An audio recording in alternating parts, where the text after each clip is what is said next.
এদিকে এদিকে, এই যে এই যে বেজে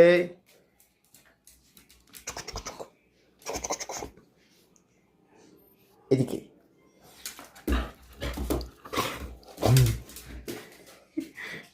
এখন হিজিবিজি মানে পুরো পাগলামিতে আছে। It is called exuberance. কাম কাম। এই এক্সুবেরেন্স মানুষের কি বলবো ফেলিওর নিয়ে আসে।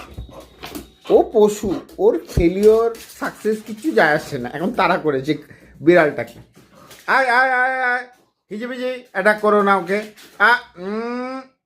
হিজে বেজে কাম কাম। তো এক্সুবেরেন্সকে কন্ট্রোল করাটাই হচ্ছে মানুষের কাজ। ও তো কন্ট্রোল হতে পারবে না, but we are human being, we should control our emotion, all this things, then the success will come.